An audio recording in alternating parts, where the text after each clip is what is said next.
Hey there, and welcome back to the Bryan Sneed Show, a podcast where we're telling stories about people making their way through life in all levels of sports, art, and entertainment, from world famous all-time greats to local legends and everyone in between. We cover where people are now, how they got there, moments along the way they weren't sure they'd make it, and the things that have pulled them through. I'm your host, Bryan Sanders, and you can find links to and information and updates about all of this at my website, including show notes, bonus material, and more by subscribing to my newsletter there. Thank you for being here and for listening. And today we have episode 6 with guest Bryan Sanders, a young career magician based out of coastal North Carolina who performs locally, but also all around the country, and has upcoming shows in major cities like Nashville and perhaps the capital of live magic itself, Las Vegas.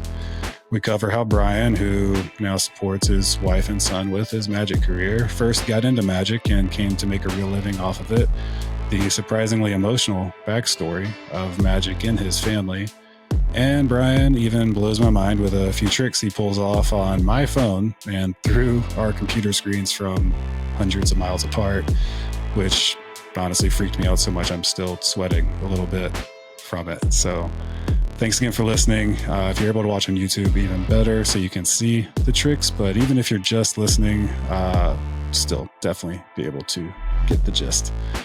And thanks again for being here. And here's Bryan. There we go. And we're here with Bryan Sanders, professional magician. Yeah, magician. How does one, I mean, you know, how do you get into that? How do you become a professional magician? Everybody has their own unique path of how that comes to happen. For me, it was finding out. Oh, thanks for having me, by the way. Appreciate it. Yeah. For me, it was kind of luck. I got into magic, and then it was something that I, was really passionate about. And I remember as I was doing small shows, birthday shows and shows in bars and stuff. I remember my dad being in the audience. My mom and dad would always come to every show, and my dad was like, this isn't a career, right? I was like, yeah, but I think I could do pretty decent with it. And so we joke about that all the time now. Since it's what I do for a living now. How old were you when you started doing shows and stuff like that? So the way I got into magic was complete accident. I was actually a freshman in high school, and I was getting ready to go to bed one night, and I was just flipping through the channels, and there was a guy named the Amazing Jonathan on Comedy Central. I don't know if you're familiar with him. He recently passed away about this past year. Yeah. And he was a comedian magician. I just thought he was really funny. And the next day I was hanging out with a buddy of mine. I was like, man, there's this guy, Amazing Jonathan. He was like, well, what is he? I said, he's a magician. And he was like, oh, is he like David Blaine or Chris Angel? And I had never heard of those guys at the time. And so YouTube was it wasn't even a year old. YouTube was like brand new. And I tried to see if I could find, clips of David Blaine and Chris Angel and all those guys. And so and of course, David Copperfield. And, I saw the videos pop up, and I'd never seen magic like that before. I'd gotten magic kits here and there when I was, a kid, like anybody would. And so then I saw something, I saw some freaky stuff that David Blaine and Chris Angel were doing, like that involved, that was like close-up magic. And I tried to learn a trick, and then I would bring a deck of cards to school and start doing stuff for I remember I did a trick for the football team on a Friday, and they screamed and ran. Came back to school that Monday, and literally everybody was coming up to me asking me to do a trick. It was like what was the trick? What made them scream? It was a simple trick, man. It was having them choose a card, and they put it back in the deck, and then I would show a card and say, was this it? And they'd say, oh, no, that wasn't it. And then I'd have them hold on to the card, and I'd say, well, what was it? They'd say Jack of Spades. I'd say, all right, turn the card over in your hand. And they turned, and it would change. And it freaked them out. It was insane. Yeah. So then I was addicted. Yeah. And then it just, that led to me doing the talent show and winning it at the school the next year. And then I was always doing magic, and people would say, oh, do you do birthday parties? And I'd go, yeah. And I'd never done a birthday party before, but so I just started doing that. And then there's a whole lot after that happened. That that was just a Yeah. chain of events. What did you do to win the talent show? I did. I had never been on stage before performing magic. That's one thing. And I remember that I remember I made a dove appear, made a bird, like the bird. I made a bird appear, and then I Yeah. did an old trick that is like the oldest trick in magic. The cups and balls. You know Mm-hmm. that trick? I did Yeah. that, but I did it Yeah. with one cup and one ball. Oh, Um, yeah, did it with one cup and one ball. It's a routine magicians. We call it the chop cup. When it Yeah. involves one ball and one cup, and then a lemon appears underneath the cup at the end. And then I had someone come up on stage and they chose a card and it vanished and it appeared inside the lemon that appeared underneath the cup from the trick before. Nice.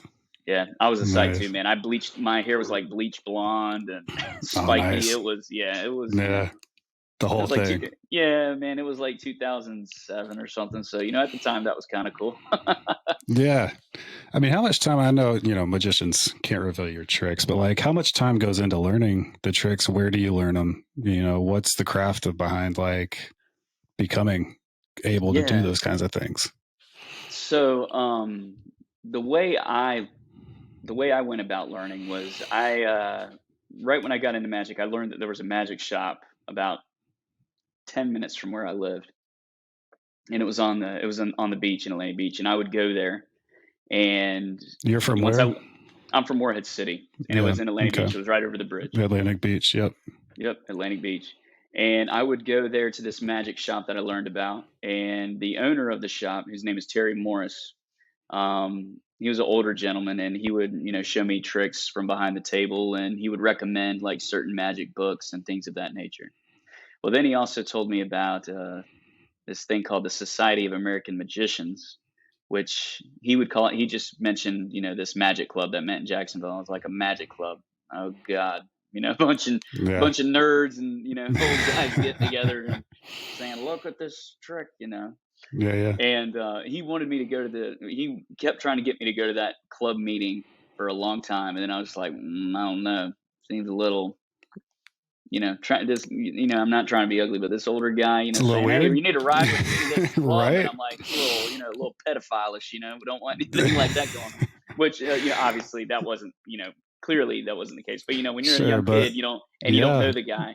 But, after knowing him for Yeah. 7 months, we became, and even with my parents, they became really good acquaintances with him. So I eventually went and met all these other magicians, and they all talked about the same thing. And the way you learn is you actually learn from other magicians, Mm. which obviously, if you can't tell, if magicians can't give away their secrets, well, the only way they do is they give it away to other magicians. So when they know you're Right. passionate about it, that's how you're able to Magician's learn. Code.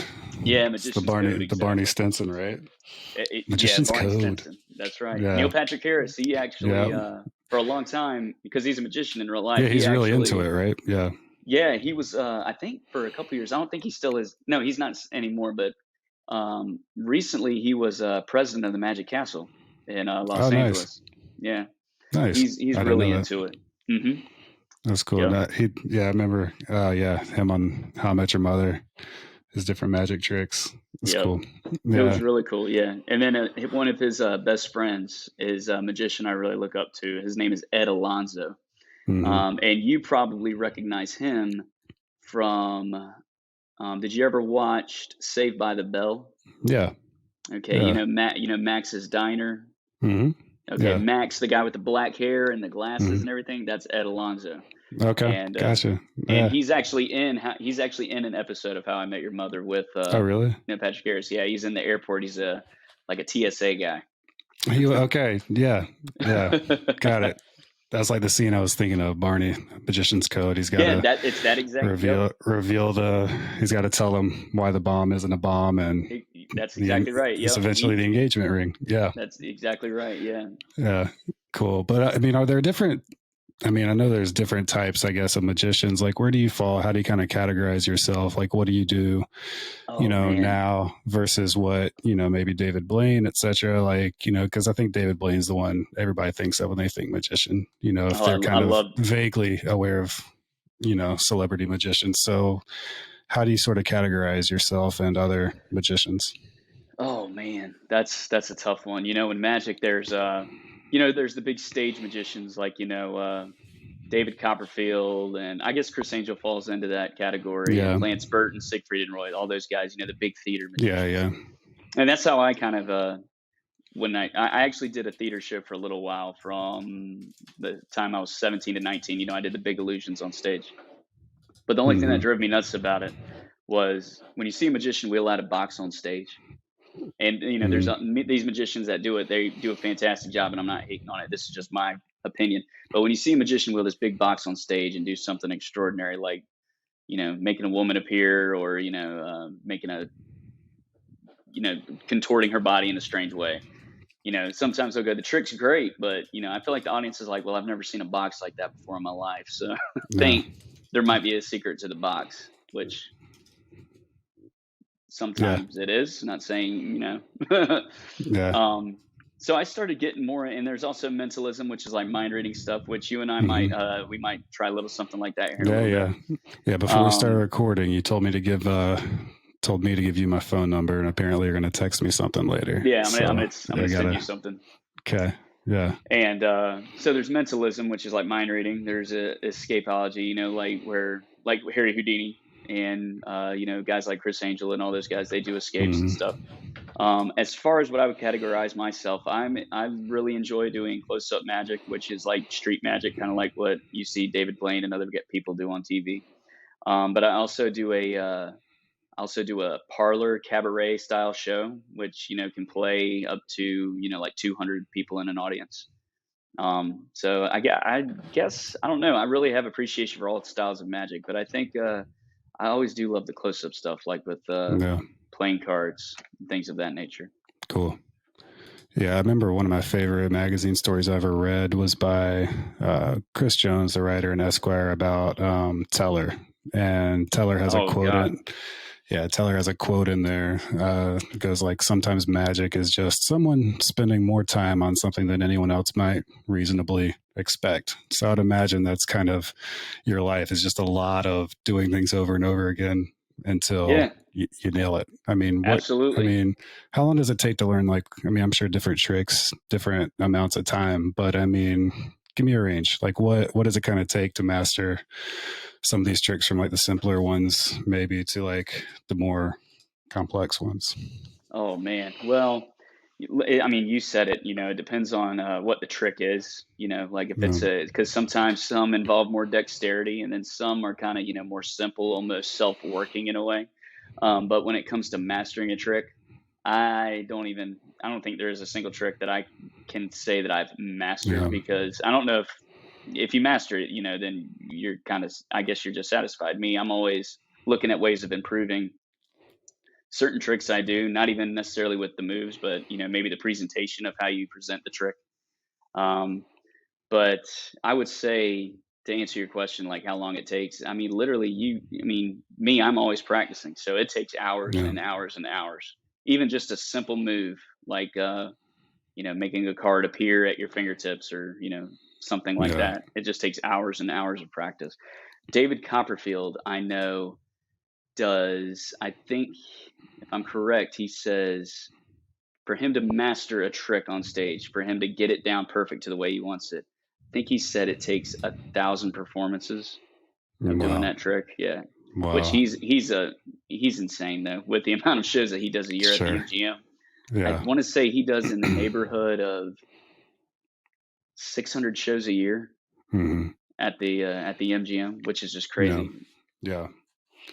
Yeah. Is that, I mean, do you have aspirations to like perform in Vegas one day? Like, what's kind of, what's the goal for you doing I this? would love to have a show in Vegas. If I did, though, I would say I would only want to do it for maybe 5 years. I don't know if I could live in Vegas. Yeah.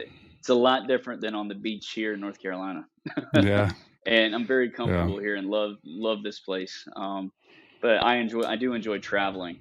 But Hmm. man, I'm just lucky to be able to do what I do for a living, and Yeah. get to provide for my family doing this stuff. So. But yeah, I would love to have a show in Vegas one day. That'd be really cool. I have a couple friends Yeah. that do, and they love it and enjoy it. And because I mean, nowadays, man, there's, as far as magic shows in Vegas, I think there's like I think there's like between 20 and 30, something like that. Yeah. There's a lot of them. Vegas's entertainment Yeah. is constantly growing, and it hasn't stopped. Yeah. How long have you been able to, make a living, provide for your family with this, and what does it take to get there? Well, see, there's a lot of I've been doing it now. I've been full time for I've been full time for about 2 years now. Hmm. Um, this just being the only thing that I do, doing magic. Yeah. I And probably could have how been old are you doing it. now? I'm 29. Okay. Yeah, I'm 29. I started getting really busy with performing and making a decent living with it when I was about 25. But Yeah. I was always too scared to take the leap on having Yeah. this just be my only source of income. So I would also bartend Hmm. a little bit here and there, which bartending was a lot of fun because Yeah. making drinks, and then I'd get to do some tricks for people who Yeah. were enjoying those drinks. So Yeah. Yeah. it was That's always fun. cool. It was a great way to meet people too, as well. Hmm. Yeah. But I think the main way that I was able to do it was there's this restaurant in Atlantic Beach. It's my favorite restaurant, and I'll just say that because they pay me. But it's called Amos Mosquitoes in Atlantic Beach. I don't know Uh-huh. if you've ever been there before. Yeah. Yeah. Yeah. Great place. Great Yeah. spot. Yeah. Oh gosh, I Yeah. love it. And Yeah. they were actually just recently on the Food Network for Guy Fieri's diners, drive-ins, and dives. Oh, nice. I saw But he was yeah, going to be hitting some spots around there. yeah, So that's yeah, cool. he Yeah. was, yeah. And Yeah. they've been having me since I was 19. They've been having me come out there during the summer, like usually twice a week, to perform for the people that are waiting outside for their tables. And I've Nice. been doing magic out there. This past summer was my 11th season.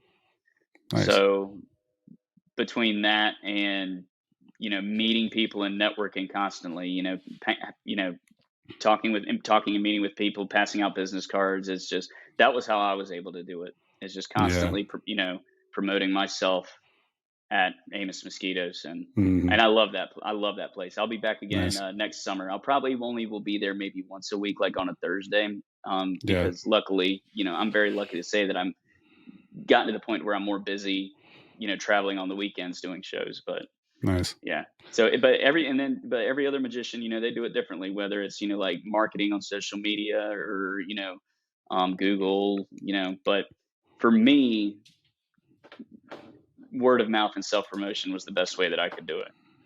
Gotcha. Yeah. I mean, talking about social media, though, I mean, you've got a good following, on your Instagram. You're up, looking at your profile now. It's like 87,000 followers. Yeah. How long has it taken you to build that up? Well, up until Yeah. maybe 4 or 5 months ago, I think I had maybe only like 10 or 11,000 followers. Oh, wow. Okay. And then I recently had a video that went viral. You probably see it right there. A lot of people have seen it. And every time I go to perform this trick, they go, "Oh, I've seen this before. Some guy did it on, Which Instagram one or on is Facebook it? or This, Twitter." And I'm like, "It's me." Yeah. is this your first one up here with which one is it? It is the one. Let's see if I can pull it up for you so that I can see where you're looking as well. It's the one where we are actually at Amos Mosquitoes. Hmm. And it is, if you scroll down, you will see an iPhone with its calculator pulled up. Okay. Yep. Got it. Yeah, you see, if you look at that one has close to 9 million views now. Yeah. And And your that was where, Instagram handle is magic is BS. yep, which stands for Bryan Yeah. Sanders. Yeah. Brian, it's not bullshit. Magic isn't No, it's, bullshit. I Yeah. mean, it basically is actually, but No. Okay. it's the, yeah, it's the greatest kind, but yeah, And so it stands for Bryan Sanders yeah, for yeah. my website and stuff.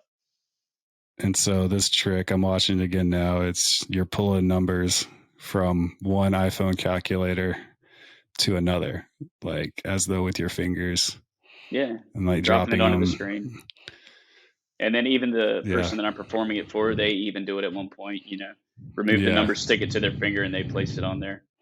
Yeah. That's what you're doing that right now. She's about to drop it on there. Oh, But there yeah, it that goes. And video, it's like at an angle askew on the screen, not even where it's supposed to be.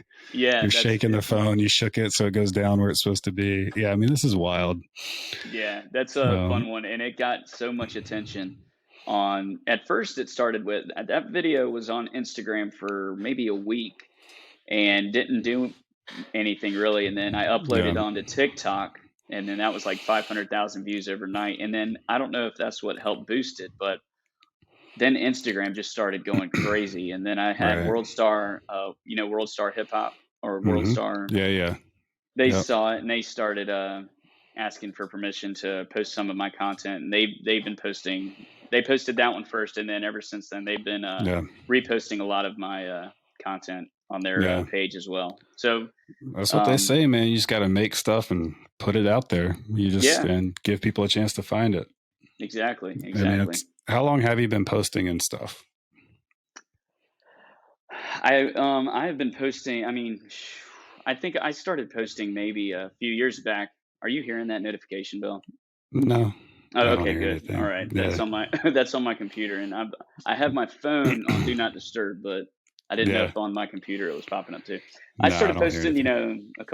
a few years back, and but I started trying to get a little bit more serious here, this past year in 2022, trying to put as much content out there as possible because as much as I can't stand doing it, you got to put Right. content out there. Right. It's just something you got to do, Yeah. and I'm bad about it. I should post like, multiple times a week, but Yeah. usually it's like once or twice a week for me, Yeah. you Uh, know, but where do you that's the travel name of the game. when you're traveling for your shows? Where are you going? So, I'm mostly within North Carolina for a majority of the year, but I go out of state a lot as well. I go to South Carolina too, but Carolinas is the Mm, Carolinas. I do go to Nashville, Tennessee, usually once or twice a year to perform, whether it be a corporate event or a private event. And then I also I'll be going to Washington D.C. for a corporate event here in the next coming months. I have done shows and I have done a show in Las Vegas before for a corporate meeting, and I will be going to Vegas again in a little over a month. After I do my show in Nashville, um, I'll be flying back here to North Carolina after Nashville, picking up the yeah. wife, and then we're flying to Las Vegas, and that'll be pretty fun. We're actually going to Right go on. see. We're going to be seeing David Blaine while we're out there too, so that'll be pretty Nice. cool. Yeah. Nice. And what are your shows like? So when I do a show, it's more geared towards, I can do it for it's a show that I've literally the smallest crowd I've ever done is 5 people, and that was recently. I can do a show for 5 people up to 200 Yeah. or 250, and I do things like making money appear inside of, like a piece of fruit. Do some mind reading. I will be doing something here in a minute that I do in my Yeah. show, and we also there's mind reading, there's making stuff vanish and reappear in crazy locations, Yeah. and there's a lot of audience participation as well, a lot of Okay. that. Yeah, it's a What are lot of some of fun. the craziest things you've had audience members do? Craziest things I've had audience members do. um well, I did play a lot of bars, Yeah. and I actually will be playing a bar this this Friday in Emerald Isle at Mm, 77 West. So, and I know that's going to be a pretty crowded. I think that bar is going to be pretty crowded for this show. So, yeah. but anyways, playing in bars, you do see a lot of crazy stuff. I've brought someone up on stage, and of course, they've decided to moon the crowd. They've done that. I've brought women up there that have gotten a little too handsy, at times. But yeah, It's when there's a your lot of wife things comes that can. flying out of the crowd and then there's Oh, fights and yeah. oh yeah. My Yeah. wife, she's at the. She'll probably be at the show this weekend. When she comes to the shows, sometimes she's got her eye on who I bring Mm, up. sure. Yeah. Especially when people are having drinks and having a good time. Yeah. Yeah. But yeah, what do you? What are some of your tricks you like to do with the crowd? Some of the tricks that I like to do in the crowd. I always like doing the trick where I borrow some money and it vanishes, and they think the trick is screwed up somehow, and then it ends up being inside of a piece of fruit. Yeah. There's also a trick where there's one good favorite where I bring two people. I actually do this in the crowd. I have two people up on stage and two people standing in the crowd, Yeah. and they each have a playing card that they've chosen, and they each sign their names on those two cards, and they fold them up and they hold on to the cards, and without anybody moving and without me going interacting with both of them, going back and forth, those cards switch places from the crowd and from the stage, and that usually That's just so crazy. fries everybody. Yeah, I mean, that's a good one. this stuff is all just wild. I mean, I'm looking through your Instagram page now, and I mean, this iPhone with the calculator trick is crazy. I mean, some of the other ones. I mean, what are some of your favorites that you've done? Because do you have a favorite trick or a favorite handful of tricks? Because it's magic, baby. Like, this stuff is all just wild. It blows my mind. I'll show you something that I enjoy doing. So let's start check time. Okay. I want you to. We're going to try something. Okay. This might not work, but we're going to try something. I want you to search for something important to you. It can be a place in the world. It can be a food. It can be a sports team. Literally anything. But I want you to search for it. Let me know when you've done that. All right. Searched. Did you search for something? Yeah. All right. Now, does an article pop up? Yeah. Yeah. Can you scroll to a random paragraph? Sure. All right. And in that paragraph, I want you to just see a word, but choose a good sized word though. Choose a good sized word. Okay. Yeah, don't make it short or anything like that. All right, I got it. You got it? Yeah. Memorize that word, and then you can. Obviously, your phone hasn't been in view at all the entire time, but I want you to memorize the word and then place the phone away. All right. Think of that word. The word you just saw in the article right then. That word that you just saw, does it start with an H? No. The word you just saw in the article, it doesn't? No. What is it? Okay, my bad. What does it start with? A. All right, my bad. What you search for starts with H though, right? Yeah. Okay, think about the word you saw in the article. Mm-hmm. I'm gonna write something down here. Can you think of a letter in the middle of that word? Don't say it out loud. Yeah. I got it. Okay, wait. I feel like you went from like an N to a T.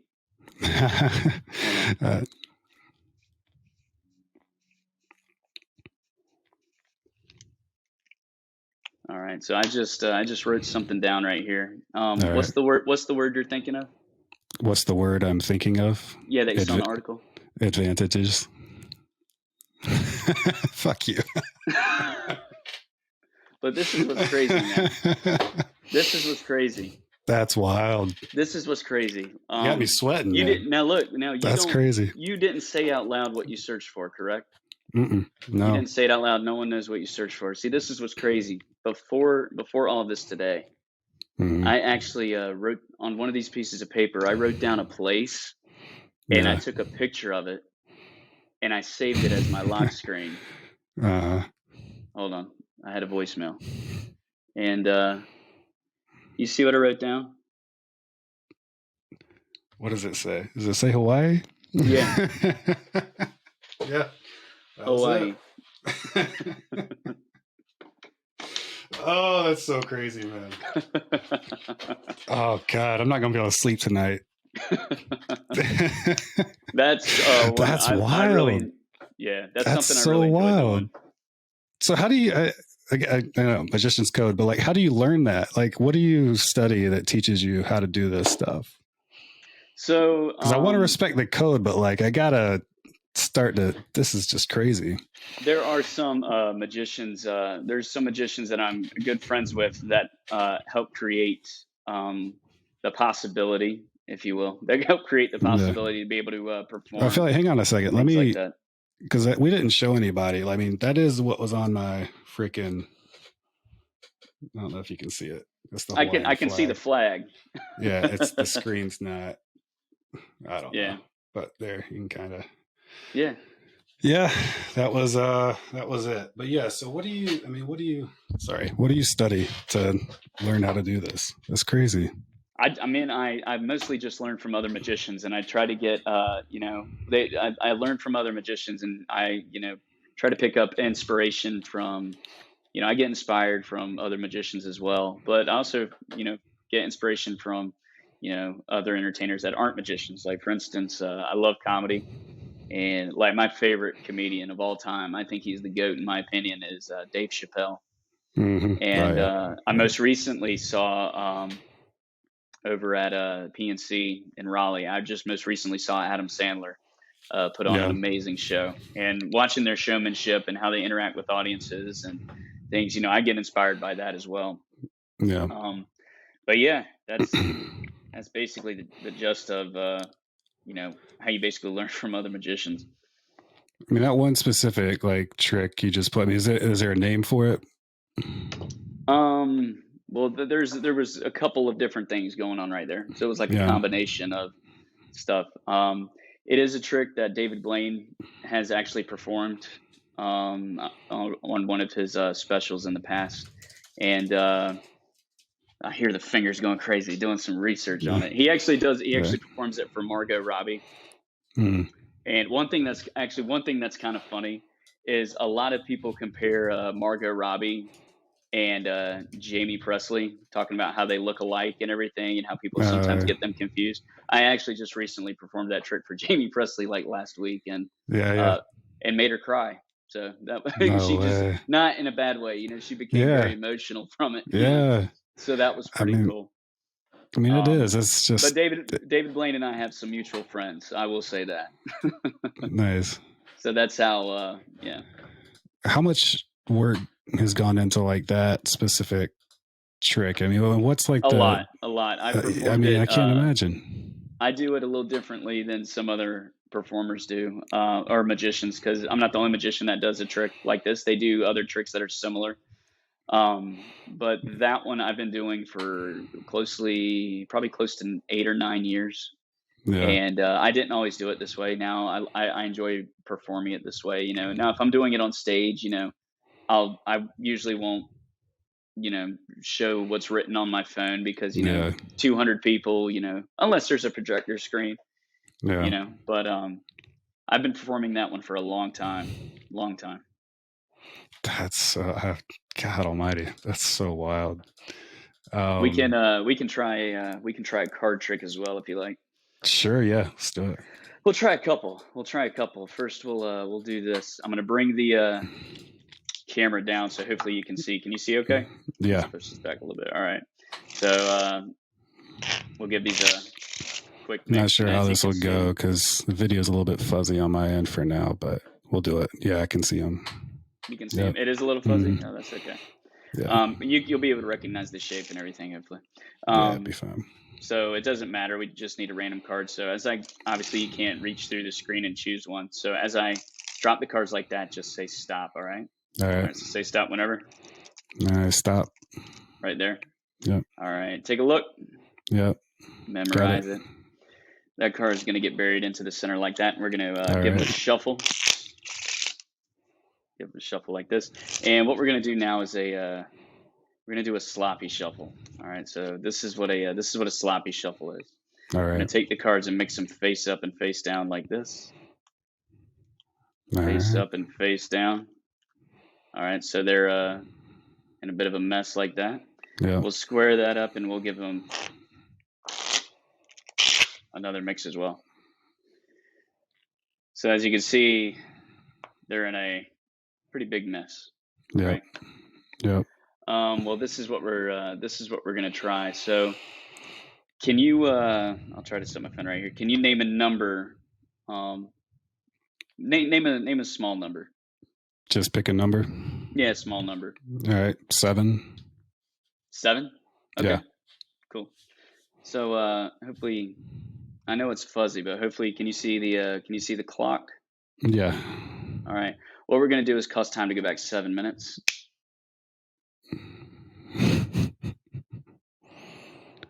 And now you'll see it's 2:42, but not just here, but where you're at as well. It should be 2:42 now. What the hell? And that's because 7 minutes ago, because all these cards were going different directions. 7 minutes ago, do you remember all the cards in the deck were actually facing the same way? Every single card in the deck was facing the same way. You can see that, hopefully. Every single card, look, except for one card out of the entire pack, and that's the only one that didn't make it, right? And you Hmm. remember the card, yeah? Yeah. I think it was 6 of clubs. Boom, there it is, 6 of Yeah, that clubs. was it. But this is where it actually we get a step further. So Okay. there's actually, I don't know if you play cards at all. Yeah, a Um, little bit. a little Yeah. bit. So Yeah. there's every value has a 4 of a kind. There's 4 kings, 4 jacks, 4 aces. There's also Hmm. four sixes. So there's 3 other sixes in the deck. We're gonna find them with one hand by giving the deck a cut, and then by giving it a shuffle, and then we'll give it another cut, and then we find the other 3 sixes like this, and then you'll see there's 6 of diamonds, 6 of spades, and the 6 of hearts as well. Boom. Jesus, dude. Too much time on my hands. Oh God. That's just, I mean, that's unreal. Props. Like, I'll appreciate it. yeah. I mean, that's an unbelievable skill. And I just know it just comes from you're probably just sitting in your room just doing this over and over and over again Yeah, with all these different tricks just for years on end. I mean, it becomes, I mean, it's like anybody who's like, gotten good, really good at anything is it's almost this obsession that has to kick in at some point. I absolutely. I mean, mean, kind of like with you and like yeah. with like writing and Yeah. it's Just the I've same way. been addicted to stories, addicted to storytelling, all that since I was a kid for various reasons. I mean, what was it for you? Like, when did you feel that kicking in? What was going on maybe in your life that drove you towards it, good or bad? I mean, what was kind of that Oh, initial genesis of like, I got to figure this shit out and get good at it? so man, so this is what's crazy. So when I was a kid growing up, um, so you've been to Amos Mosquitoes, right across from there is Mm-hmm. the Oceanana Mm-hmm. motel. Yeah. Well, in the 80s, my grandfather, he actually ran the motel. He was the manager there, and him and my grandmother and then my mom and aunt, they lived in the basically the apartment that was below the motel, that was like right in the motel. Okay. And he actually did a little magic. He would do it Mm. for the kids that were with their families, on vacation during the summer, because that motel's right on the beach and it was like a vacation destination or a tourist destination. And Yeah. he would do magic, and I never got to see my grandfather perform because when I was 1 years old, he had had his first stroke, Mm. and was paralyzed on his left side. And then when I was when I was 7 years old, he had his second stroke, so he was pretty much couldn't talk or anything. So I never got to see him do magic. But when I got the little got the taste of magic, if you will, when I first got into it, that's when I learned that my grandfather did it as well. They didn't Yeah. really, I knew my grandfather very well. I just didn't know that he did magic, because it was more of a hobby for him. It's not like he was a professional magician or anything. Yeah. But right when I got into magic was when I was 15, and I remember when him and my grandmother had come to town, I was able to show him a trick, and I was able to get him to smile a little bit. Yeah. And shortly after that, later that year, he had passed away, Mm. and that was when I decided that I really wanted to pursue magic. Yeah. Because my mom has always told me that we have similar personalities. Yeah. So I always wanted to, keep pushing forward, doing magic. And then when I would have people react, and when I got deep into it, that's when I really realized that, I wanted my passion to be my career. And Yeah. that's when I really pursued it. And I didn't, so every now and then, I got a little worried, like, is what I'm doing smart? It's not really, there's no Yeah. fallback plan. I mean, I dropped out of Yeah. college my second year to keep doing Oh magic. wow. Yeah, so I was like, "Is this a good idea?" But I don't You're know. all the way in.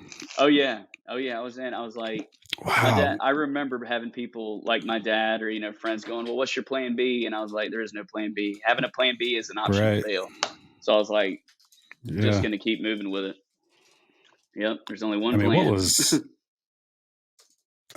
what was that like for you, your parents? I mean, I'm They were. sure. I mean, I mean, they were. it I sounds like they were remember supportive, but I mean, they were yeah, supportive, but I'm also they were very supportive. They've always been supportive. They've been like my besides, obviously, the wife and stuff, they've always been like my biggest yeah, fans. But they're realistic. I'm going to tell you, my son, if Sure. he's 17 months old, Hmm. but come, you know, 17 years down the road, when he comes up to me and says he wants to be a drummer or something, I'll be like, that's amazing, but God, am I scared for you? Yeah. Because, there's Yeah. a lot of it. It's a gamble. You know what I mean? It's a flip of a It is. coin. It's either going to go great or it's not. And Well, your coins apparently you can control a little bit more than other people's coins, but yeah, yeah. yeah, Yeah. kind of But like Two-Face, make your own look. it is though, man. I mean, that's like the craziness and the beauty of like anybody trying to do anything that's art or entertainment or anything like this is like it gives people such like a jolt of life. I mean, when you're doing this stuff, I mean, making football players scream. I mean, it does. It's like this escape from life for a second. It's this, I don't know, just like it's just awesome. Like what it Yeah, can give you people. kind of live in the moment. Yeah, you And forget and about it, all your worries and yeah. stress and And I mean, stuff. for you, I'd imagine like most people doing anything artistic like this, I mean, entertaining like this, it gave you a feeling you just want to give other people at some point in the beginning of it. I mean, the fact that your granddad did it, I mean, like, how's your mom? I mean, it was your mom's dad, right? It was That my did mom's it. dad. Yeah, Yeah. yep. I mean, I can imagine it's probably been emotional for her in like a great way, like to Yeah, see for you sure. picking it up. What's that been Oh, it like? has. It has. I can. It definitely has. I can. You can. She doesn't say it, but you can see it I can see it in her eyes for sure. Yeah. It's always been. I mean, I've been doing magic now the past. I mean, I'm going on 15 years. Mm, I started right when I turned 15, and I'll be 30 in a couple months. wow. And it's just, I mean, now it's been a part of, not by choice for them, but magic has been a part of Yeah. my family's lives because of it. Yeah. How'd you meet Yeah. your wife and how has she been with all of this? So the way I met my wife, I remember I was at a bar in downtown Moorhead known as Jack's, where I Hmm. have performed several times. But this was before I did shows there and everything. This is when I was brand new, 21, to the bar scene. And I remember I would, when I was a single man, doing magic, I mean, it got some attention. And of course, I enjoyed it, Sure. being young and everything. And Yeah. so I remember I saw her, and my buddy was like, "Man, you know who that is?" I was like, "No, man, but I want to." He was like, and then he was like, "Man, that's Sarah Hudgens." He was saying that, and I was like, "I'm going to show Mm, her a trick." And so I went and I performed some magic for her, and was trying to, I was being a gentleman and respectful, but I was mm. like, hey, and she was like, yeah, well, she was. I remember her freaking out. I shoved a cigarette through her dress. I made it vanish in her dress. That was the trick I did. Yeah. And I remember her going, "That's really cool. Well, me and my boyfriend are gonna leave. Bye." And then she left. So she was dating someone else at that time and Hang was on. living in Colorado. I think your video cut for a sec. Uh, Let's see what's going on here. the wife she must have known that I was talking about her, and she was like, "I'm gonna I do some know, magic of man. my own," and cut the All recording. right. I think you're still good. I think it's just on my end. It looks a little funky in a minute, but I think we're still good. So Okay, anyway, all right. I was about so to you say I do, can see me. So yeah, yeah, you're all good. she was living in Colorado, and Hmm, 4 years later? Yeah, 4 years later, hmm, she had moved back here to North Carolina, and then I was bartending at the time, and she came into where I was working, and then we hit it off there, yeah. and yep, been together ever since. Oh, And she's wow. always been a little and in the beginning when we first started dating, she was a little concerned about it, but she's all about it. She's all on board now that she Yeah. sees. She was always worried about starting a family and all that, by a magician. Yeah. There's a joke that said there's a joke that I always thought that was Yeah. funny. That was what's the difference between a large pizza and a magician? Well, a large pizza can feed a family of four. It was always a Yeah. funny joke. Yeah. But yeah, But she's very so, supportive as well, though.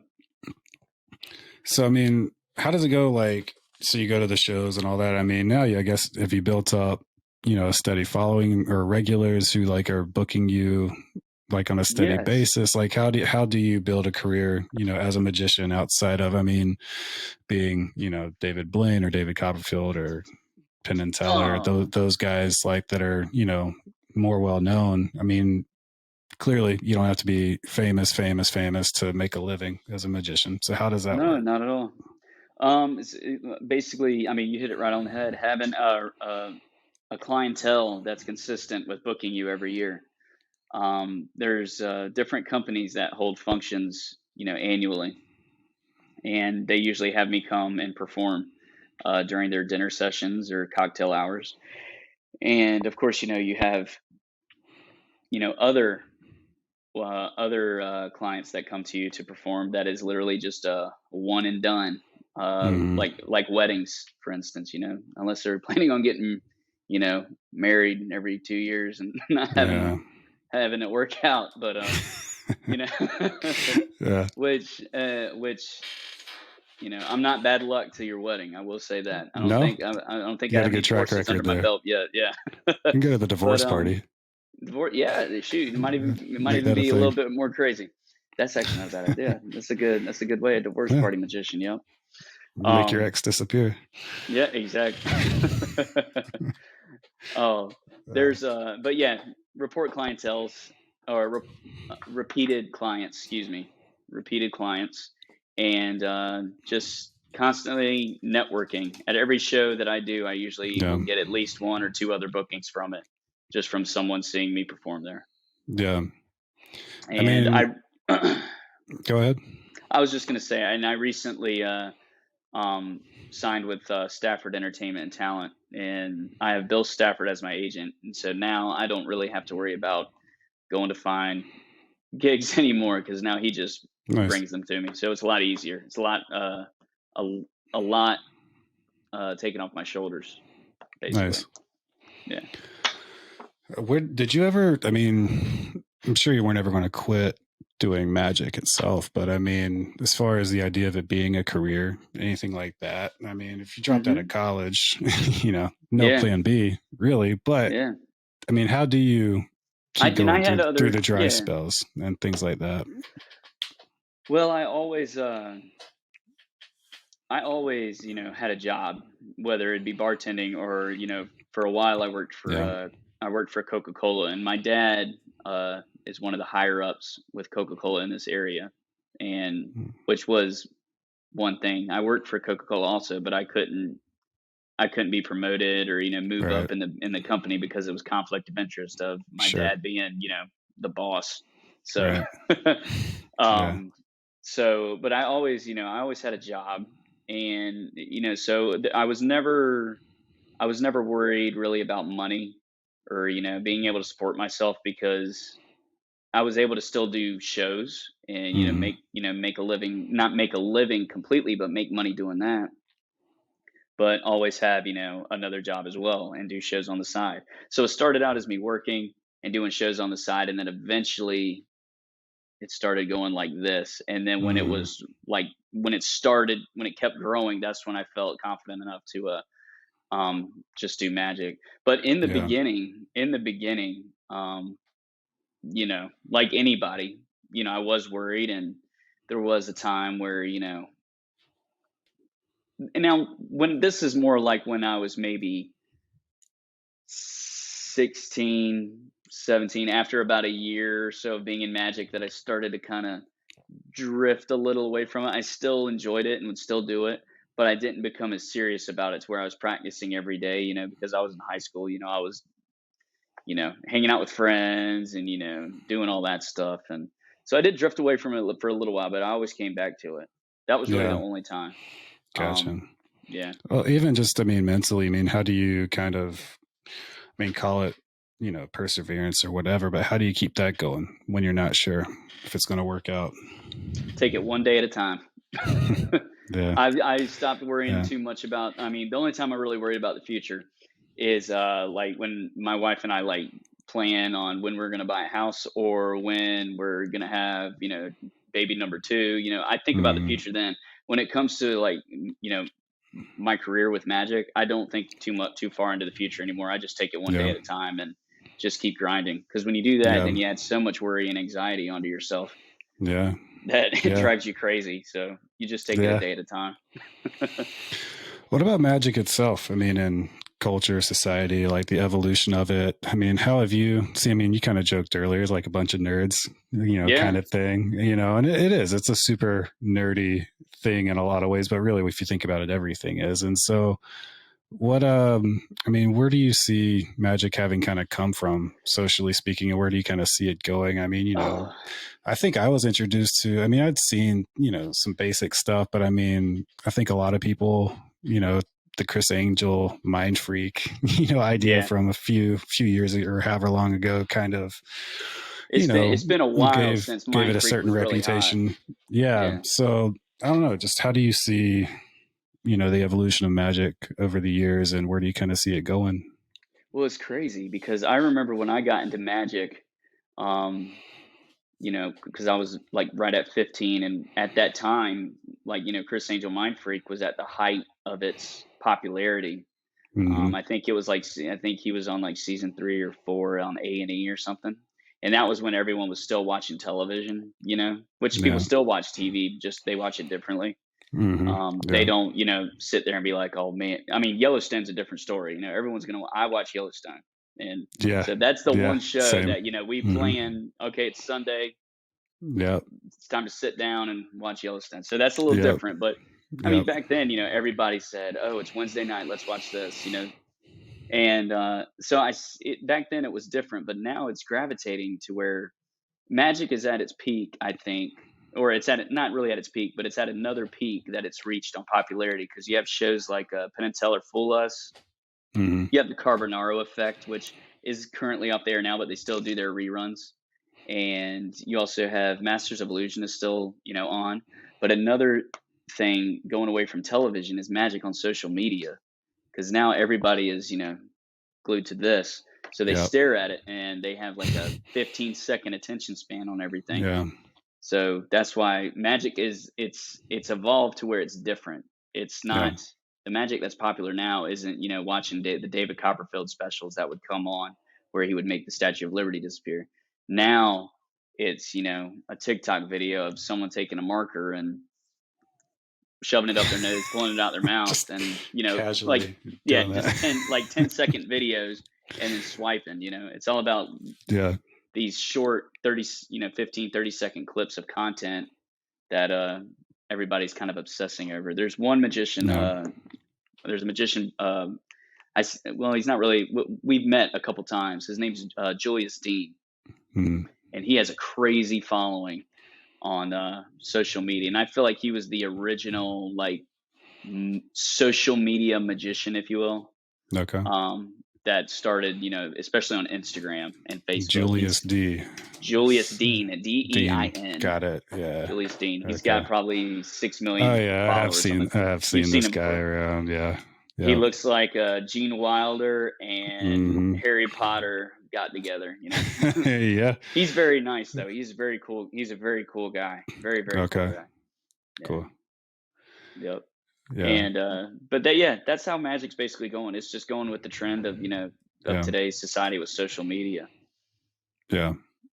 That's how I see Yeah. it kind of evolving. I mean, I don't think live shows will ever go anywhere. I think because it's kind of like live shows will never go anywhere. It's kind of like the movies, man. Hmm. People, movies are going digital, and you can now a movie can come out and you can download it or rent it for $20 at home. Yeah. But I don't think movie theaters will ever go anywhere because, man, going to the movies it's an experience. Yeah. Just like going to a show, it's an experience that people Yeah. still need it. And if it was gone, they would miss it. Yeah. I miss Yeah. Blockbuster. Yeah. That's true. That's true. Yeah, it is because it's just a different experience. Yeah, it's a So different experience. Yep. yeah. Well, we're coming up on time. What else do you have going on in the next couple of months, shows wise for you, that you think would be good for people to know about, and where can they find you online? Yes, so they can find me online on social media. Everything is at Magic is BS.